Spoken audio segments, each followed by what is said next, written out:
última unidad? Bueno, vamos a empezar. Esta unidad se habla de la exención fiscal y los delitos fiscales. Vamos a hablar qué es la exención, que implica una norma de observancia general que de alguna manera da por terminado los créditos fiscales, da por terminado la cuestión de exigir el cumplimiento de la obligación. Vamos a hablar de las causantes, los exentos, la clasificación de exención tributaria, objetivos subjetivos permanentes, continuando, estimados amigos, con la cuestión referente con las transitorias, las absolutas, relativas, constitucionales, económicas, distributivas, con fines sociales, las infracciones, la clasificación, llegando al tema de las sanciones, clasificación, los de no coincidencia, los de coincidencia, los delitos fiscales, responsables de los delitos fiscales, el delito de contrabando, elementos, defraudación fiscal. Esos son los puntos que vamos a señalar a continuación. La exención tributaria. Causantes. El acuerdo que por leyes tributarias está obligado al pago de este impuesto, ¿sale? Hablamos del sujeto pasivo. Los exentos. En este punto, la ley concede un privilegio respecto al pago de ese impuesto, al pago de esa contribución. Entonces, esto tiene que ver con el tema de una norma. Continuando con este comentario, rápidamente empezamos a revisar algunos aspectos de la clasificación de la exención tributaria, por ejemplo, las objetivas, en atención a ciertas cualidades y características del objeto que genera el gravamen. Por ejemplo, los ingresos que se obtienen por la venta de productos agrícolas. En ese sentido, para fomentar el campo, para fomentar la producción, en este supuesto en particular, vamos a encontrar, estimados amigos, que no vamos a generar una contribución derivados de productos que tengan que ver con el campo. Y así también incentivamos pues la riqueza de nuestro campo y su producción. Entonces, aquí encontramos un criterio objetivo de exención del crédito fiscal. También podemos señalar otros aspectos como los subjetivos. Tenemos en relación a la calidad o atributos de las personas. Por ejemplo, las entidades de beneficencia privada. Aquí tenemos a estas personas morales del derecho civil que de alguna manera entendemos que realizan funciones altruistas y por eso van a tener algunas exenciones fiscales. ¿Sale? Las fundaciones, las asociaciones civiles, las entidades de beneficencia privada. Muy bien. ¿Queda claro el criterio objetivo y el criterio subjetivo? ¿Vamos bien? Ok. Tenemos también las permanentes. Son las que se conceden hasta que no se reforma la ley. ¿Sale? Por ejemplo, las exenciones en relación a la ley del impuesto sobre la renta o a la ley del impuesto al valor agregado. La propia norma nos establece en qué casos se está exento del pago de esta contribución. Muy bien. Tenemos, por ejemplo, las transitorias, que en este supuesto se van a establecer en la ley por un determinado lapso de tiempo. Estos son puntos muy importantes que tenemos que considerar en relación a la exención tributaria.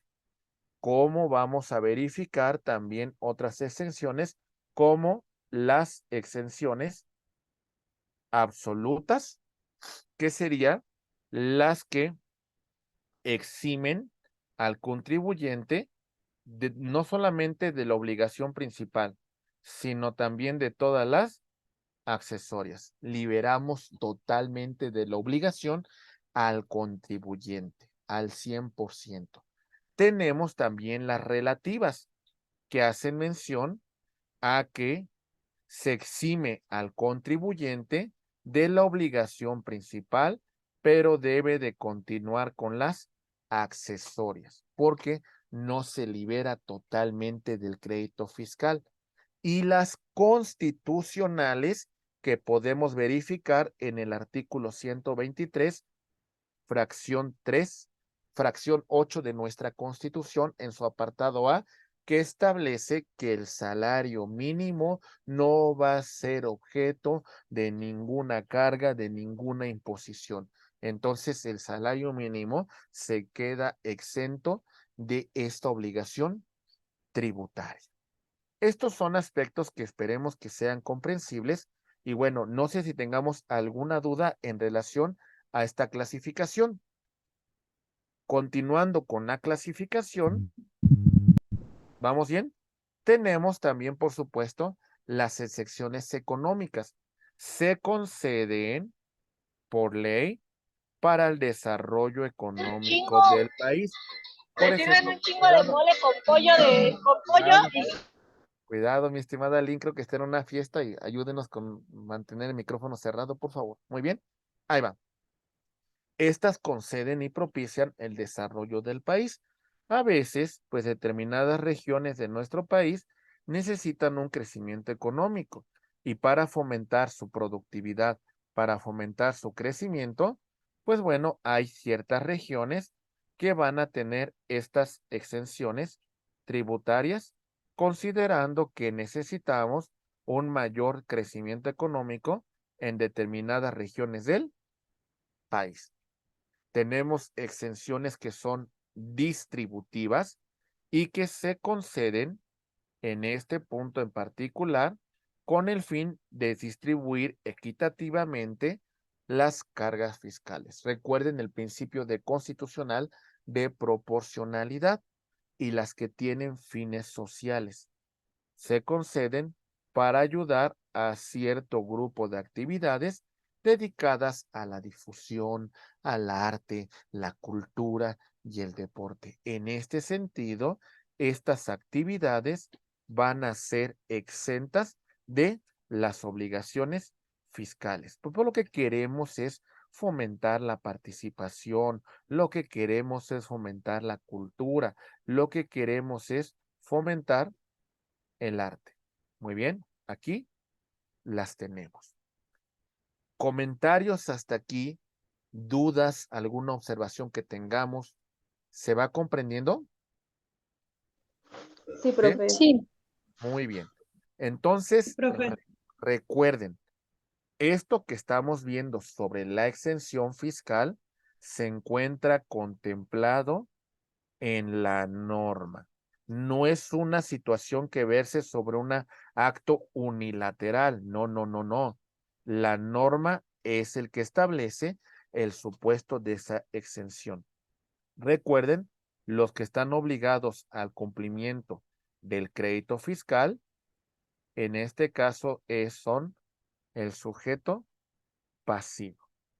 Muy bien. Ya hablamos de varios supuestos de que se encuentran exentos de esta exención tributaria. Señalamos que la norma concede un privilegio, que la norma concede un beneficio. Y vimos varios criterios. Objetivo. Por ejemplo, en el caso de transacciones comerciales sobre productos del campo. ¿Por qué otorgamos esta exención? Porque lo que queremos es que el campo mexicano tenga un mayor crecimiento económico. Y si le ponemos cargas impositivas, pues esto no va a generar desarrollo. Subjetivos. Ya lo mencionábamos, por ejemplo, con una cuestión referente a algunas instituciones, como por ejemplo las de beneficencia privada. Muy bien. Tenemos otros criterios que también hemos destacado, como los permanentes. Por ejemplo, la exención del impuesto sobre la renta de aquella vivienda que se enajene sin fines de lucro, y de alguna manera hay una exención sobre el pago de este impuesto sobre la renta. Y las transitorias, que se van a establecer por un determinado periodo de tiempo. Muy bien. De todo este criterio, cuando la exención del crédito es sobre el total del mismo, señalamos que es absoluta. Si hay una exención sobre el crédito principal, pero no sobre los accesorios, hablamos de una exención relativa. Y recuerden la constitucional, lo referente con el salario mínimo. Muy bien. Las cuestiones de secciones económicas se van a conceder en algunas regiones para el desarrollo de el país. Señalábamos también las exenciones distributivas. Muy bien. Esta tiene una finalidad en particular. La finalidad es una cuestión de lo que mencionábamos como principio constitucional de proporcionalidad, cargas equitativamente iguales, y las de fines sociales, cultura, deporte, ¿vale? Difusión del arte, etcétera, etcétera. Comentarios, dudas, ¿vamos bien? ¿Se va entendiendo, Sí, compañeros? sí, Muy profe. bien, muy bien.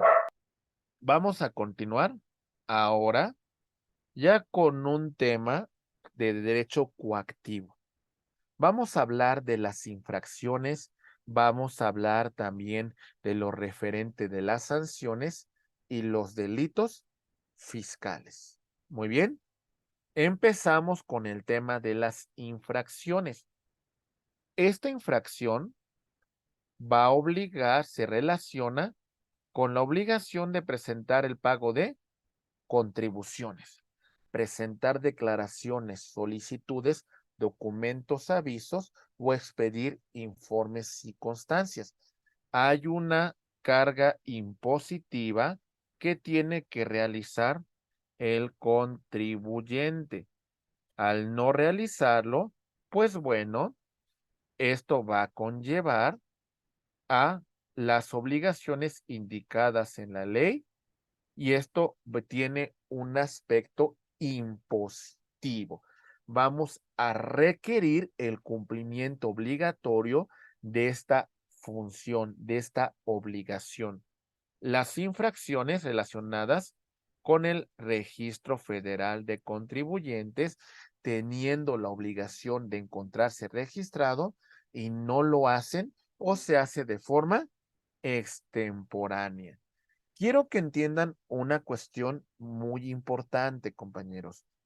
El acto de autoridad reviste estas características. Ahí va. Atentos. El acto de la autoridad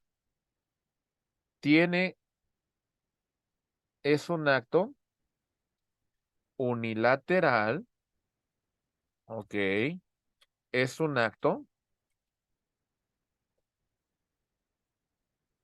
impositivo, imperativo, perdón, y es un acto, ¿cómo le llamamos? Coactivo, unilateral. ¿Por qué actúa la autoridad, compañeros? ¿Por un capricho? Actúa porque de alguna manera le cae mal el contribuyente, ¿por qué actúa? ¿Cuál es su función? Porque existe un mandato de la ley, porque hay un cumplimiento que tiene que cumplir la autoridad. La pregunta es, ¿voy a llegar a un consenso con el particular? ¿Le voy a decir que le voy a aplicar la norma? ¿Le voy a decir que tiene que presentar su declaración? O sea, es una orden, es una instrucción, no es una negociación, no es un acuerdo, es una decisión unilateral. Estoy en facultades de exigir el cumplimiento de la obligación, te lo voy a exigir. Es imperativo porque las instrucciones de la autoridad son órdenes, ¿sale? La autoridad da instrucciones, la autoridad obliga. Y si no queremos cumplir de forma voluntaria, se dispone del uso de la fuerza pública para hacer cumplir las determinaciones del Estado. ¿Entendemos esto? ¿Se entiende que es un acto de autoridad? Sí, ¿Vamos bien? sí. Ok, muy bien. Ahí va. Seguimos. Las infracciones relacionadas con la obligación de llevar la contabilidad cuando sean descubiertas en el ejercicio de facultades de comprobación. En este punto, cuando no se lleva a cabo la contabilidad en algún otro libro o registro especial, esto implica el incumplimiento de una ordenanza, el incumplimiento de una disposición normativa, así como también el tema de las infracciones referentes con el ejercicio de la facultad de comprobación. Muy bien, la autoridad va a realizar una visita domiciliaria y nos van a pedir ciertos informes, ciertos registros, y si no los presentamos, pues no podemos ser objeto de una infracción. ¿Vamos bien? Acuérdense, mi domicilio es inviolable, ¿ok? Pero la autoridad, la Constitución, perdón, señala. A ver, mucha atención. Si tú vas a generarme un acto de molestia en mi domicilio, la autoridad debe de fundar y motivar la causa de su actuación. Entonces, este acto de molestia que vas a generar en mi domicilio tiene que ser fundado y motivado. ¿Ok? Es decir, fundado en la norma. ¿Cuál es el objeto de tu visita domiciliaria? ¿Qué vas a revisar? ¿Cuál es tu soporte normativo para realizar este acto de autoridad? Y hasta cierto punto, ¿qué es lo que tú pretendes como autoridad con ese acto de molestia que me estás generando? ¿Vamos bien? Si la autoridad no funda ni motiva la causa legal de su actuación, eso puede conllevar a un acto violatorio de derechos fundamentales. Y este acto violatorio de derechos fundamentales lo podemos combatir. ¿Está claro este punto? ¿Vamos bien? ¿Sí o no? Sí, profe. Ok, muy bien. Ahí va. Sanciones. Clasificación. Las de no coincidencia y las de coincidencia. ¿Qué son? Empezamos por las de no coincidencia. En aquellos casos que desee lograr la observancia de una norma tributaria, se exige su cumplimiento, ¿sale? O que si el contribuyente aclara que no está sujeto a determinadas obligaciones fiscales, pues de alguna manera debe de demostrarlo para que no sea sujeto a esta obligación fiscal, no sea sujeto a este hecho generador. Las de coincidencia. En el caso de contenido de la sanción, coincide con la obligación condicionante o, en este caso, el cumplimiento forzoso. ¿Recuerdan que ya hablamos del hecho generador de la norma?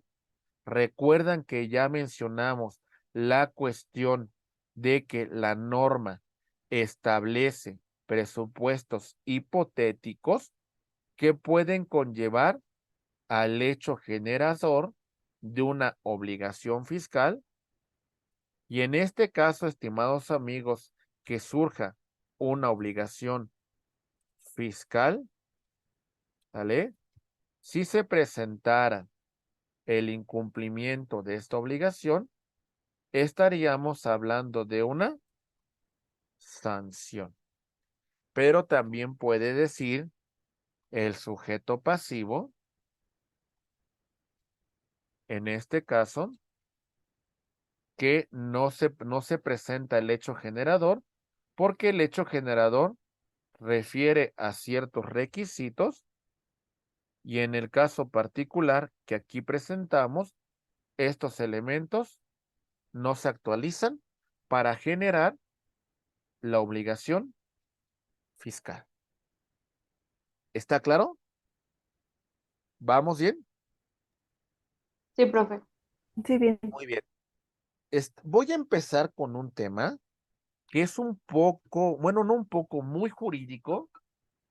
Voy a tratar de hacerlo lo más simplificado, compañeros, que es el tema de los delitos fiscales. Quiero que pongan mucha atención porque se pueden complicar un poco los términos que vamos a mencionar, ¿sale? Entonces, toda la atención para que estos puntos nos queden muy claros.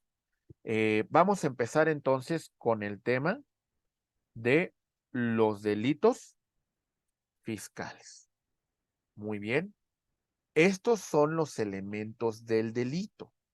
Voy a empezar a desarrollar cada uno de estos elementos desde la conducta, la tipicidad, la antijuridicidad, la imputabilidad, la culpabilidad, la punibilidad y las condiciones objetivas de punibilidad. Vamos a empezar punto por punto. ¿Estamos listos? ¿Sí? Muy Sí, bien. profe. Sí. Empezamos con la conducta. Ahí va. Hablamos de una conducta humana. Esta conducta humana vamos a señalar. Esta conducta humana puede ser de dos tipos, de acción o de omisión. Ahí va. Ahí va. La conducta humana de acción consiste en un hacer. Muy bien. Ahí voy. Acción. Consiste en un hacer. La conducta humana de omisión consiste en un no hacer. Muy bien. Y la omisión la dividimos en dos. Omisión simple y la comisión por omisión. Ahí va. Un hacer. Lanzo una piedra y lesiono a una persona. Es una conducta humana de acción. Materialicé mi conducta, desplegué un movimiento muscular y le causé lesiones a una persona. Omisión, no hacer. Omisión simple. Una falta, un incumplimiento de un deber, una cuestión de solidaridad que debería de actuar en protección, en tutela del bien jurídico. Por ejemplo, si alguien se está ahogando y yo no actúo y como consecuencia de mi no actuación le provoco la persona muere, ¿puedo tener una responsabilidad, compañeros? Y la respuesta es sí, aunque no soy nadador, aunque no soy rescatista, por lo menos debía de haber dado por lo menos vista a la autoridad o alguna persona que interviniera en salvaguarda de esta persona que se estaba ahogando. ¿Entendemos qué es la omisión simple? ¿Sí? Y en la comisión por omisión, la persona que no actúa tiene una posición de garante. Por ejemplo, el policía, como por ejemplo, el médico, como por ejemplo, la enfermera, como por ejemplo, el salvavidas, como por ejemplo, podríamos mencionar también, por ejemplo, un bombero, etcétera, etcétera. Ellos tendrían la obligación de actuar y al no hacerlo, provocaron la lesión de un bien jurídico tutelado. Me están asaltando y hay un policía, no actúa, no interviene. ¿Este señor cometió un delito? Sí, de comisión por omisión. ¿Por qué? Porque el policía tiene la obligación de actuar en defensa del bien jurídico. El médico que llega un paciente en estado de gravedad y no lo quiere atender porque no se encuentra afiliado al Seguro Social y muere, ¿cometió un delito? Sí, de comisión por omisión, porque tenía la obligación de actuar en defensa del bien jurídico, lo mismo que la enfermera. Muy bien, el salvavidas, el bombero e inclusive también el guardia de seguridad. ¿Vamos bien con todos esos aspectos? ¿Se va entendiendo? Sí, profesor. Sí, profesor. Sí, Muy bien, muy bien. Vamos a continuar y ya quedando clara el tema de la conducta, vamos a encontrar que existen elementos que son, todos estos elementos que mencionamos acá son elementos positivos del delito. Y los que voy a mencionar a continuación son elementos negativos. Para que ustedes demuestren que se cometió un delito, ¿saben qué tienen que demostrar? Todos estos. Si falta uno, no hay delito. ¿Ok? Elemento negativo de la conducta. Ahí va. Imaginen que este sujeto actuó en un estado de sonambulismo. ¿Vale? Tiene una situación psiquiátrica que conllevó a que la noche se levanta y cometió un delito. En este supuesto hay ausencia de voluntad. No tiene conciencia en su actuación. No hay responsabilidad. ¿Entendemos el caso? Muy bien. O también, en el supuesto, imaginen un estado de hipnosis. Muy bien. Imaginen esta persona que es sujeta a un estado de hipnosis, lo que conlleva de que de alguna manera lo manipulan para actuar en determinado sentido. Es más complicado, pero se supone que esta persona que lo induce a ese estado de hipnosis tiene un control mental sobre la persona. Si logra demostrar esta sujeción, no hay ninguna responsabilidad para este sujeto. ¿Se entiende? También tenemos, por ejemplo, en caso fortuito o fuerza mayor. Imaginen este caso. ¿Qué pasaría si esta persona va? Cuidado con los micrófonos, compañero. Cuidado, cuidado. Muy bien. Ahí va. ¿Qué pasaría si esta persona va manejando? ¿Sale? Y resulta que en este punto recibe un ataque al corazón. Y bueno, y eso conlleva, compañeros, a que no controle el vehículo, choque y lesione a una persona. ¿Hay responsabilidad para la persona que sufrió el infarto? Y si bien es cierto, no murió, pero esto conllevó a que tuviera el accidente. ¿Hay responsabilidad? La respuesta es no. Es un movimiento reflejo. Es una situación natural que no puede controlar, que no puede evitar. ¿Lo entendemos? O imagínense que esté manejando y que de pronto ocurra un sismo y esto conlleve a que pierda el control del vehículo teniendo un accidente. ¿Hay responsabilidad? La respuesta es no. ¿Vamos bien? Ok. Tenemos también otro elemento que es la tipicidad. Ahí va. En este caso, el Código Fiscal de la Federación establece la existencia de algunos delitos fiscales. En esta situación les hablé de que la norma es hipotética. ¿Por qué? Porque la norma establece hipótesis normativas. A esas hipótesis la conocemos con el nombre de tipo. Descripción hipotética que establece el legislador. ¿Hasta aquí vamos bien? Ok. Sí, profe. Si esa cuestión hipotética se materializa en un caso real, hablamos que la conducta del sujeto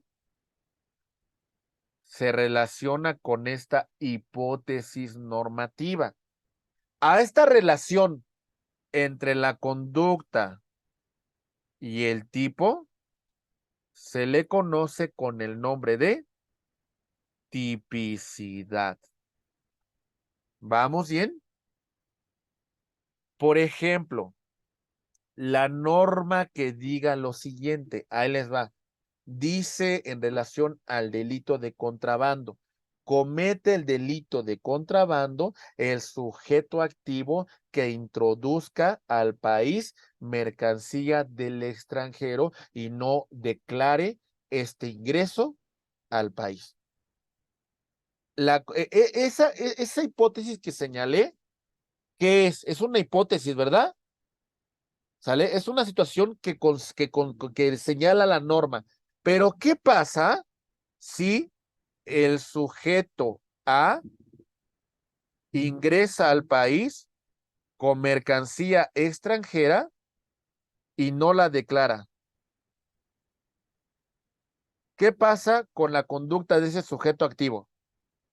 ¿Qué va a pasar? ¿Encuadra con la hipótesis normativa del delito de contrabando, sí o no? Sí, ¿Sí? sí. Entonces, la conducta que se relaciona con el tipo lo conocemos con el nombre de tipicidad. Muy bien. ¿Está claro? Muy bien. Ahí va. Para que configure el delito hay que ser muy exactos con la descripción normativa, ¿eh? Si falta un elemento, se acabó.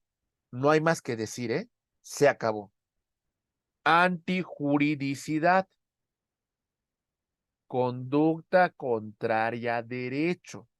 Conducta que lesiona un bien jurídico. Muy bien. Y esta conducta que señala que se trata de un hecho ilícito, un hecho contrario a la norma, un hecho que lesiona un bien jurídico tutelado. ¿Está claro? ¿Vamos bien? no hay una causa que justifique la actuación de la comisión de ese hecho ilícito. Su elemento negativo se llama causa de justificación. Difícilmente, bueno, más bien, yo creo que no soy capaz de poner ningún ejemplo en materia fiscal. Se los voy a poner en una cuestión de naturaleza penal. Ahí les va. Causa de justificación. Hay varios supuestos de causa de justificación, como son los siguientes. Ahí va. Causa de justificación. Hablamos de la legítima defensa, ¿ok? Del estado de necesidad, del cumplimiento de un deber, del consentimiento del ofendido. A ver, legítima defensa. Estoy actuando para salvaguardar mi derecho. Alguien me está causando una afectación, alguien me está causando una lesión, alguien está dañando mi patrimonio, mi persona. ¿Sale? El mío o el de un tercero. Inclusive puedo actuar en defensa de un tercero. Muy bien. Todo lo que voy a actuar repeliendo esa agresión. ¿Ok? Si yo justifico esta situación, puedo señalar que estoy actuando en una legítima defensa. Muy bien. Estado de necesidad. Hay dos bienes jurídicos que están en riesgo. ¿Sale? Voy a sacrificar uno para proteger otro de mayor jerarquía. Les pongo una cuestión. ¿Qué es más importante? ¿La vida o el patrimonio? Vida. La vida. Ok. La vida. Se está incendiando un edificio y hay personas que se encuentran dentro. Voy a destruir una pared para que puedan salir. La primera pregunta, ¿sí afecté un bien jurídico? Sí. Sí, ¿verdad? Dañé el patrimonio. Demonio.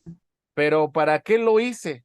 Para salvar vidas. Para salvar vidas. Para proteger un bien jurídico más importante, que es la vida. Muy bien. Cumplimiento de un deber. Estamos con un miembro de la Guardia Nacional que repele la agresión de un narcotraficante y en ese intercambio de agresiones, lamentablemente, muere ese sujeto. Podríamos decir que el policía de la Guardia Nacional actuó en cumplimiento de un deber. ¿Ok? Consentimiento del ofendido. Imaginen que sujeto A le dona un celular a sujeto B. Después se enoja con sujeto B y quiere presentar una querella por el delito de robo. Bueno, B tiene la posesión del bien derivado de la donación que en su momento le hizo A. Hay un consentimiento del ofendido. ¿Quedó clara las causas de justificación? ¿Vamos bien? Profesor. Sí, profesor. Ok, ahí va. Para ser sujeto de la norma penal, hay que ser imputable. ¿Qué significa el tema de la imputabilidad? La idoneidad de la norma penal. ¿Y qué es esto? Ahí va. Aquí tenemos a la persona. Muy bien. Ahí voy. Esta persona, cuando tiene la mayoría de edad, tiene la idoneidad tanto física como mental para ser sujeto de la norma penal. Se supone que esa persona comprende su actuación y sabe que los actos que están llevando puede conllevar a la comisión de un delito. Esto es un tema de una persona imputable. Muy bien, sujeto de la norma penal. Esta imputabilidad se ve afectada, por ejemplo, en el caso de minoría de edad y en el caso también de una incapacidad. Muy bien. ¿Entendemos eso, compañeros? ¿Vamos bien? Un menor de edad Sí. no tiene la capacidad, podrá tener la capacidad física, pero en este momento no tiene la capacidad mental para tomar decisiones sobre algunos de los actos que está llevando a cabo. Entonces, si un menor de edad se ve involucrado en la comisión de un delito, no comete un delito. En este caso va a ser sujeto a una medida de seguridad. ¿Está claro? ¿Vamos bien? Sí, Sí, Sí, seguros. profesor. ¿Y entendieron que es imputable? Muy bien. Ok, seguimos. Culpabilidad.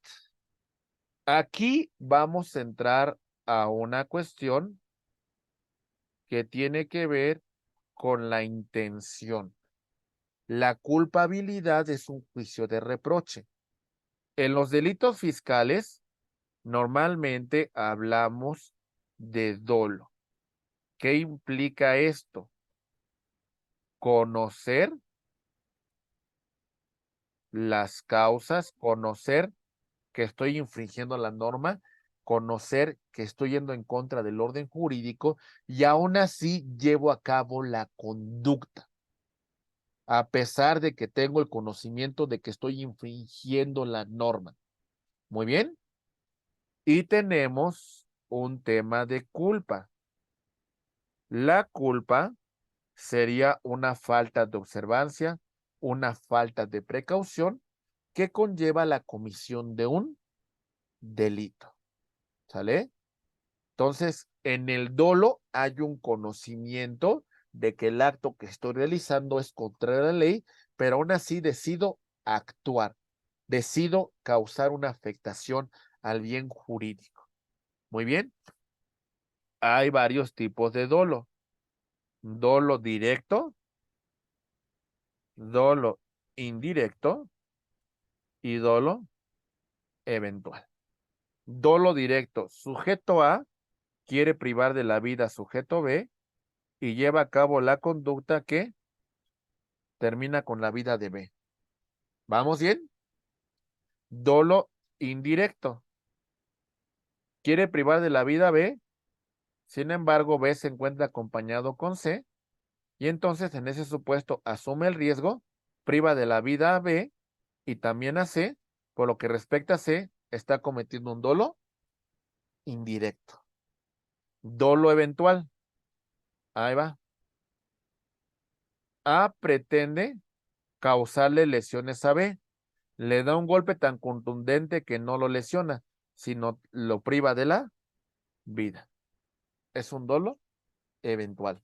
Fue más allá del resultado que este sujeto esperaba.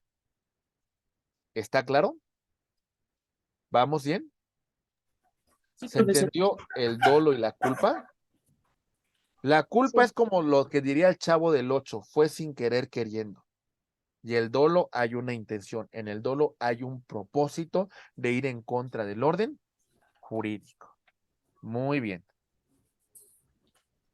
La punibilidad, el castigo que establecen las normas penales. En este supuesto, si vamos a establecer una pena, esta pena se encuentra previamente, cuidado, compañero.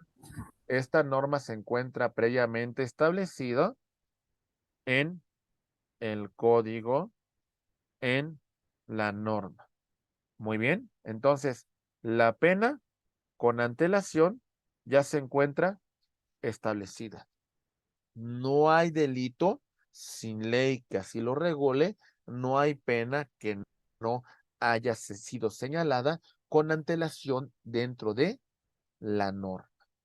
Ese es el tema de la punibilidad, del castigo. Y concluimos el estudio del delito con las condiciones objetivas de punibilidad. ¿Quién presenta la noticia criminal? ¿Qué es la noticia criminal, compañeros?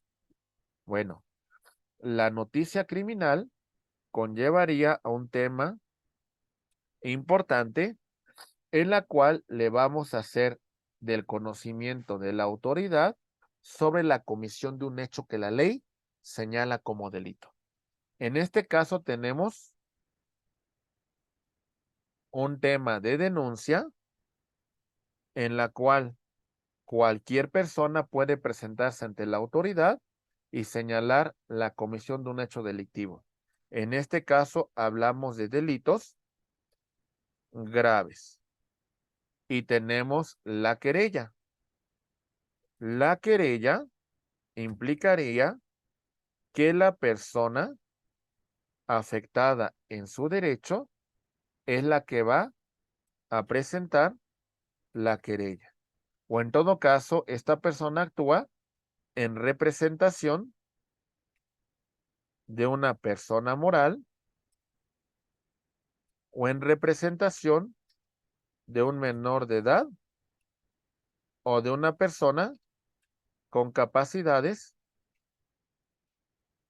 diferentes. Muy bien. ¿Se entiende? ¿Vamos bien? Sí, ¿Sí? Ok, muy bien. Empezamos con el tema de los delitos fiscales. Ahí va. Muy bien. El delito, la conducta típica, antijurídica, culpable, punible que sancionan las leyes fiscales. Tenemos los delitos fiscales como por ejemplo el tema del contrabando, la defraudación fiscal y el robo de mercancías en recintos fiscales o fiscalizados, por mencionar algunos de ellos.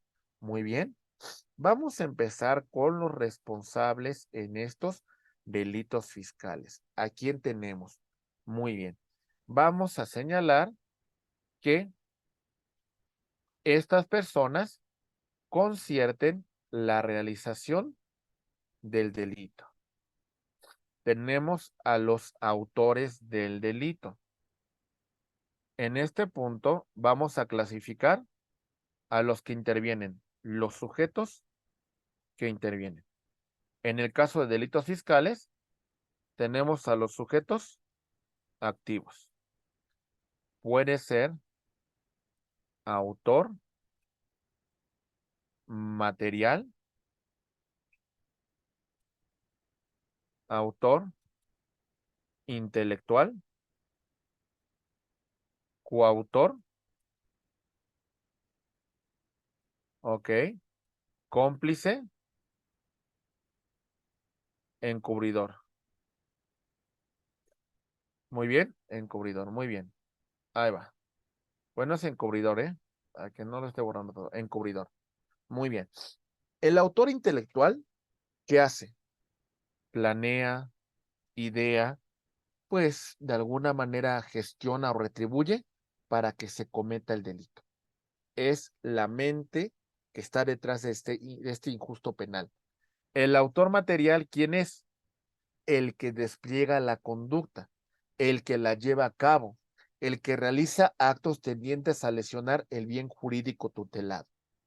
Hasta aquí vamos bien. ¿Sí me entienden? Autor intelectual y autor material.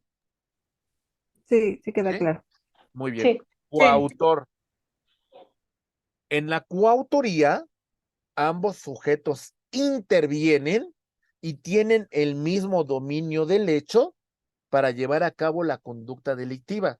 Nadie es más, nadie es menos. Ambos se encuentran en la misma jerarquía, en el mismo control del hecho.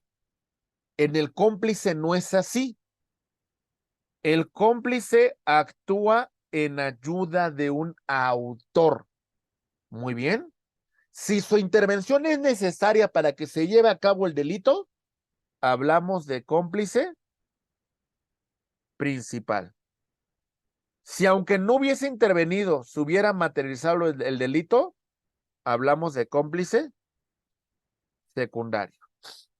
¿Vamos bien hasta aquí, compañeros? Por ejemplo, vamos a hablar del robo de un banco. El líder de la organización es A. ¿Sale? Se encuentra en el banco y se auxilia de B, que lo va a auxiliar a cometer el delito. Y fuera del banco, en un auto, se encuentra C, quien está en este auto para que cuando se cometa el delito, los ayude a escapar. ¿Qué posición tiene A en la comisión de este delito?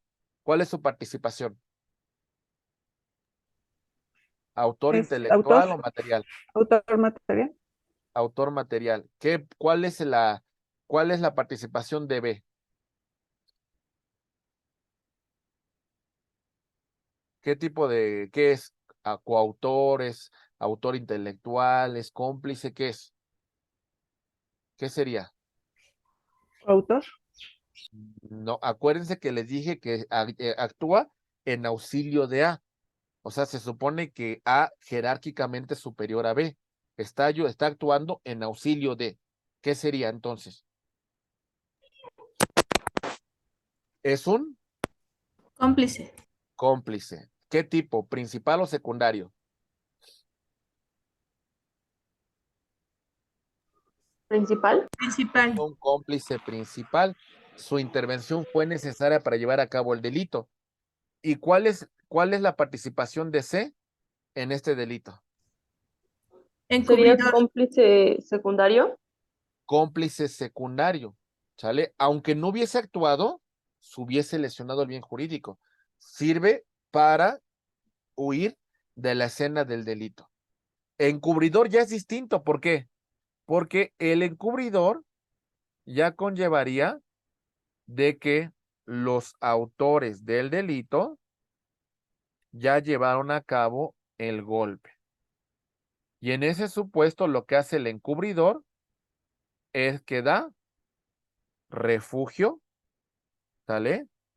Entorpece la investigación por parte de la autoridad y aparte comete otro delito si los bienes materia de ese delito, por ejemplo, en el caso de haber robado algunos aparatos electrónicos, los pone en venta. Eso ya le conllevaría a la comisión de otro delito. ¿Vamos bien? Entonces, esta es la participación del encubridor. ¿Está claro quiénes intervienen, compañeros? ¿Vamos bien? Sí. Ok. Sí. Sí, profe. Dentro de esa fase del intercriminis, hay una fase interna de preparación y hay una fase externa. En esta fase externa podemos hablar de la tentativa. La tentativa acabada, inacabada, acabada, delito, perfecto. Ahí va. Tentativa, inacabada. Hay un arrepentimiento. Ya no quiero continuar. Ya no quiero cometer el delito. Y me arrepiento. ¿Vamos bien? Esto podría conllevar a la comisión de ningún delito. ¿Sale por qué? Porque me arrepentí justo a tiempo. La tentativa acabada. Llevé a cabo todos los actos relacionados para cometer el delito. Puede ser que a lo mejor no se cause una afectación al bien jurídico. Aquí tenemos frustración propia o impropia de un tercero. Por ejemplo, disparo un arma de fuego y ¿qué creen? No di con el blanco por mi falta de pericia. No sé manejar las armas y no di con el blanco. Frustración propia. Frustración impropia. Resulta que viene un tercero, interviene y interrumpe el disparo que realicé para que no lesionara el bien jurídico tutelado de la otra persona.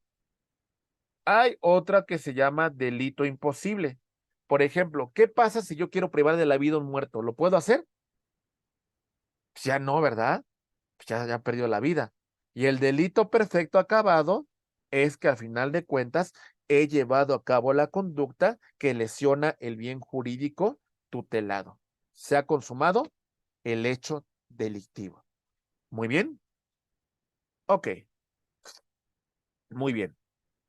Estos sujetos que intervienen realizan la conducta o el hecho descrito en la ley. ¿Cómo se le llama a esta relación entre la conducta y el hecho que describe el legislador en la norma? ¿Cómo se llama? ¿Lo recuerdan? ¿No lo recuerdan, compañeros? Lo hemos mencionado mucho. ¿Cómo se le llama a esta relación? Tipicidad. Tipicidad. Exactamente.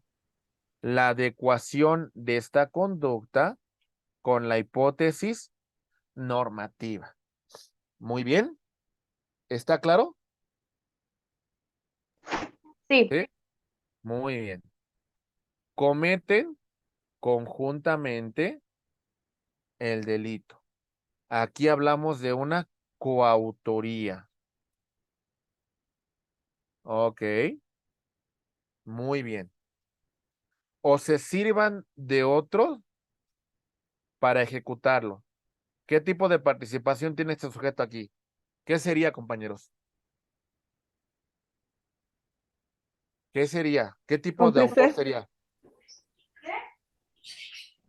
¿Qué tipo de autor es? Cómplice. No, se sirve de otro para ejecutarlo. Intelectual. Podríamos tratarse de un autor intelectual. Muy bien. ¿Vamos bien? Ok.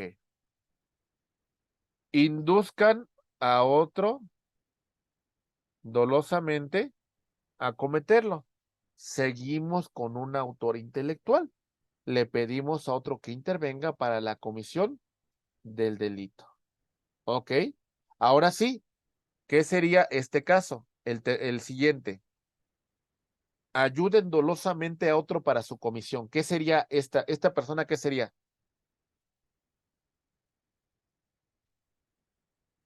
¿Qué sería? Cómplice. Cómplice. Muy bien. Auxilien a otro después de su ejecución. Ya se consumó el delito. Aquí, ¿qué participación tiene este último? ¿Cuál es su participación del último? Auxilia a otro después de su ejecución. ¿No sería nada? ¿Qué sería? Empieza con la letra E. Encubridor. Encubridor. Muy bien. ¿Sale? Ok.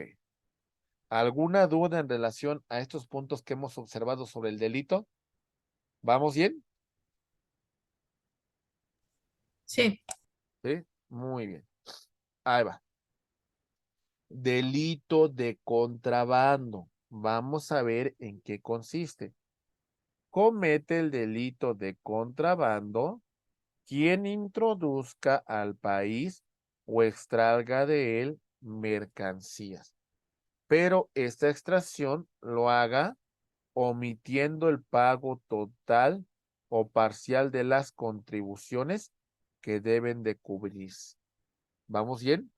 Sin permiso de la autoridad cuando sea necesario que se le dé informe a la autoridad o ese producto es de importación, de ingreso al país prohibido o de exportación, salida del país prohibida. ¿Vamos bien? ¿Se va entendiendo la conducta de este sujeto activo?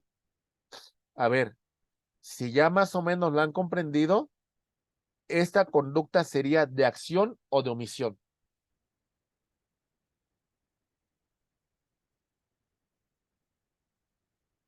¿Qué sería realmente al no hacer la declaración correspondiente?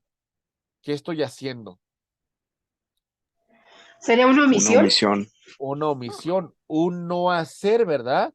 ¿Cuál era mi obligación en relación de esas mercancías? ¿Qué tenía que hacer yo? Declararla, ¿no? Pues declararla, ¿verdad? Pagar Sería los una, impuestos sí. correspondientes. ¿Se entiende? Y no lo estoy haciendo. Le estoy introduciendo de forma ilegal en el país. ¿Hasta aquí vamos bien? Ok. Sí, ¿Cuál es la profesor. relación entre la conducta y el resultado? ¿Cuál es? La conducta del sujeto activo que introduce mercancías en el país sin hacer la declaración tributaria correspondiente. La conducta del sujeto activo encuadra con la hipótesis normativa establecida en el delito de contrabando. ¿Vamos bien? ¿Sí o no? ¿Qué pasa Sí. si quien introduce la mercancía es un menor de edad? ¿Qué ocurriría ahí?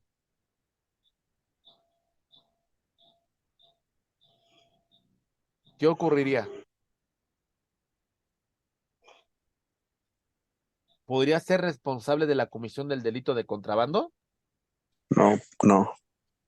En todo caso, sí vamos a aplicar un proceso penal para adolescentes, pero de alguna manera habría una medida de seguridad, no la comisión de un delito, ¿vale? ¿Cómo va a actuar el De sujeto activo? acuerdo. ¿Con dolo o con culpa? A ver, cuando introduzco esta mercancía en el país, ¿tengo conciencia que el acto que estoy realizando es ilegal o no tengo esa conciencia? Sí, sí tienen conciencia. Sí, tengo conciencia. Entonces, ¿es dolosa su conducta Dolo. o culposa? Es con dolo, profesor. Es Es con dolo. dolo, actúa con intención, actúa con la intención de no pagar la contribución, actúa con la intención de introducir mercancía ilegal al país. ¿Se entiende? ¿Vamos bien, sí o no? Sí. Sí, doctor. Muy bien, Sí, ahí va, profesor. muy bien. Elementos. El sujeto activo, ¿sale? El que realiza operaciones en comercio exterior y que introduce mercancías que no declara dentro del país. ¿Está claro quién es el sujeto activo? ¿Sí o no? ¿Sí? Muy bien. Perfecto, muy bien. En este punto en particular, hacemos referencia al tema de importación y exportación de productos y se va a omitir el pago de contribuciones que deban de ser declaradas, que deban de ser presentadas. Se comete el delito de contrabando. ¿Alguna duda, algún comentario en relación a este tipo penal? ¿Vamos No. bien?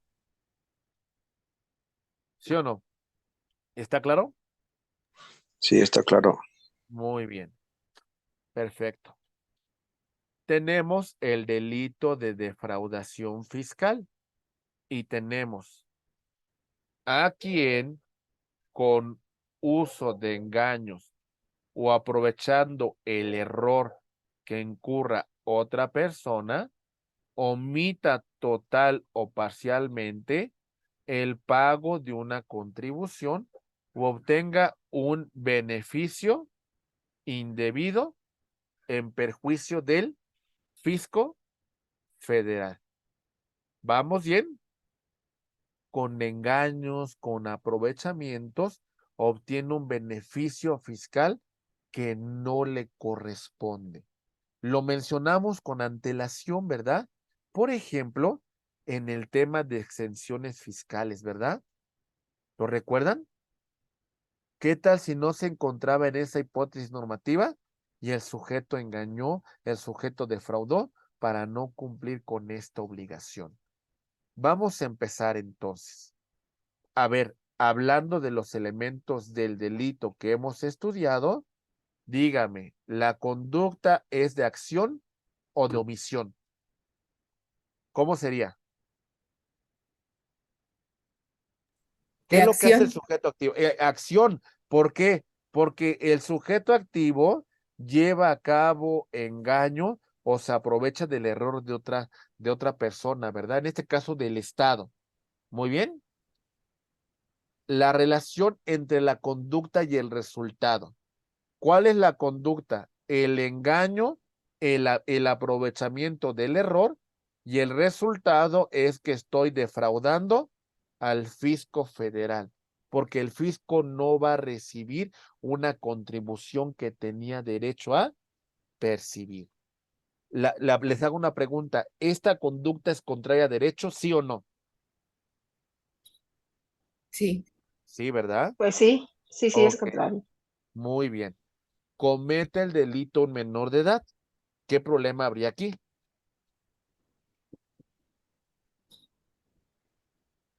Pues de alguna manera no tendría una responsabilidad penal y hablaríamos de un tema de una medida de seguridad, ¿verdad? Ok, la conducta, en este caso la culpa, el elemento subjetivo de la culpabilidad, doloso, culposa su actuación. ¿Cómo sería? Dolosa. Ok, hay una intención de inducir a otra persona al error, de inducirla al engaño para obtener un beneficio que no le corresponde. ¿Se va entendiendo? Ok, para esa defraudación fiscal, fíjense en lo que hace el sujeto activo. Usa documentos falsos para establecerse en ese beneficio, en esa situación de la exención fiscal. ¿Vamos bien? Omite la expedición de comprobantes por las actividades que está realizando, teniendo la obligación de presentar estos comprobantes. Muy bien. Ante la autoridad, presenta datos falsos, ¿sale? Para obtener la devolución de contribuciones. Lleva actos tendientes a no presentar, no pagar impuestos. Muy bien. No cumple con la obligación de llevar sus registros contables cuando la ley se los está exigiendo. El sujeto activo omite presentar las contribuciones que son retenidas, que son recaudadas. Manifiesta datos falsos para que reciba una compensación. Usa datos falsos para acreditar una disminución de sus contribuciones.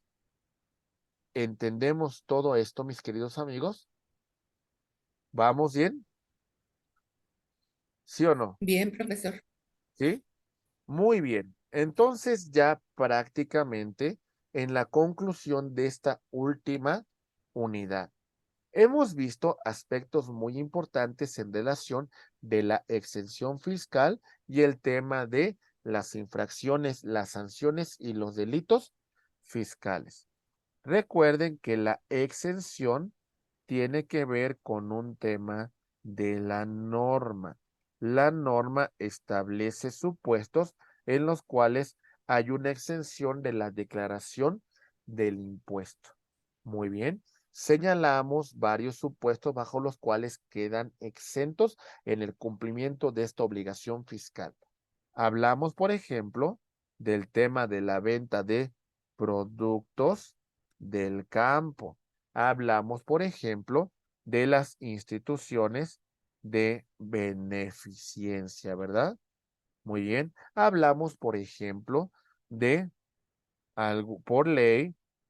Hay una exención permanente, por ejemplo, en el caso de la venta de bienes inmuebles que tengan como fin que sean de uso habitacional y que no se obtenga un lucro. En ese caso hay una exención del impuesto sobre la renta y los transitorios en los que las cuales la ley establece pues algunos supuestos en los cuales en lapsos determinados no hay la obligación del cumplimiento de esa obligación. Si la exención es sobre la totalidad del crédito, hablamos que son absolutas. Si la exención es sobre parte del crédito, el crédito principal sí, pero los accesorios no, hablamos de la exención relativa. Mencionamos de la exención constitucional en el caso de salario mínimo. ¿Cuál es la finalidad de la exención en algunas regiones económicas?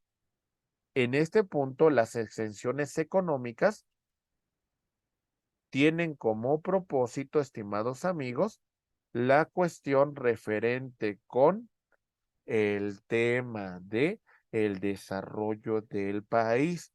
Muy bien, recuerden que vamos a buscar un tema de equidad tributaria. Muy bien, y señalamos cuáles son los fines sociales de la exención y vamos a beneficiar a asociaciones que ayuden a la difusión de la cultura, el deporte, las artes, etcétera, etcétera. Si no cumplimos con los supuestos que establece la norma fiscal, vamos a tener una infracción.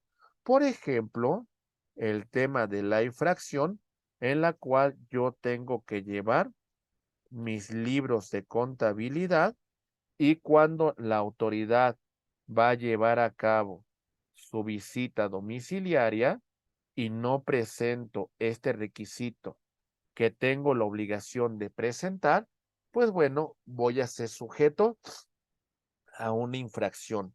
O en el tema, por ejemplo, que mencionamos, que mi obligación como persona física es registrarme en el Registro Federal de Contribuyentes y resulta que en esta situación no cumplo con este requisito. Muy bien, entonces también voy a ser sujeto a una infracción. Y también cuando vayan a realizar una inspección a mi domicilio, siempre y cuando la visita de la autoridad esté debidamente fundada, ¿vale? Y motivada, pues entonces yo tengo la obligación de permitir que la autoridad cumpla con esta función, con esta facultad de comprobación. ¿Lo recuerdan, compañeros? ¿Vamos bien? Para ser sujeto de una sanción, hay que ser muy puntuales. La conducta del sujeto pasivo debe de encuadrar con la hipótesis normativa que prevé la sanción. Solamente en ese caso de que se encuadre la conducta con la hipótesis normativa, va a haber una sanción. En el caso de que no encuadre, pues no hay sanción. El sujeto va a ser liberado de esa obligación. Y concluimos con el tema de el delito. Recuerden, cuando hablen del delito, señálenme todos estos elementos que hemos estudiado. Todos los tienen que acreditar. La conducta, ok, la tipicidad, la antijuridicidad la imputabilidad, la culpabilidad,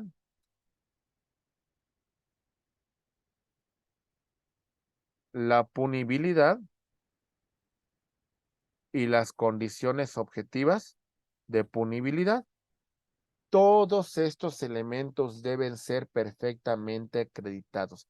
Recuerden, la conducta de acción o de omisión que lesiona el bien jurídico tutelado, la tipicidad, la adecuación de la conducta con la hipótesis normativa que ha establecido el legislador, la antijuridicidad, conducta contraria a derecho, la imputabilidad, la capacidad de ser sujeto de la norma penal en razón de la mayoría de edad, ¿vale? Y en razón a la capacidad, la culpabilidad, dolo, culpa. Conozco la consecuencia del hecho y asumo los actos que estoy llevando a cabo, o, como diría el Chavo del Ocho, sin querer queriendo, estoy actuando.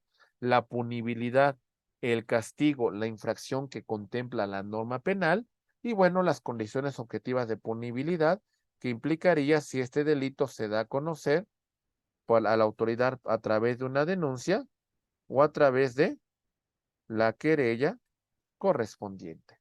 Muy bien. Muy bien, estos elementos del delito han quedado perfectamente señalados, compañeros. Y recuerden, la figura del delito de contrabando que conllevaría a lo siguiente.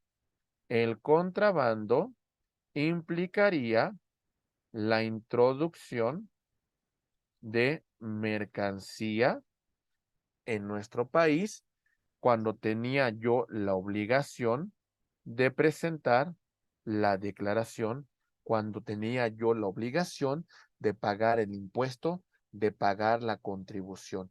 En este supuesto, el sujeto activo omite presentar dicha declaración ingresando mercancía que no debió haber ingresado en el país sin hacer el pago de las respectivas contribuciones.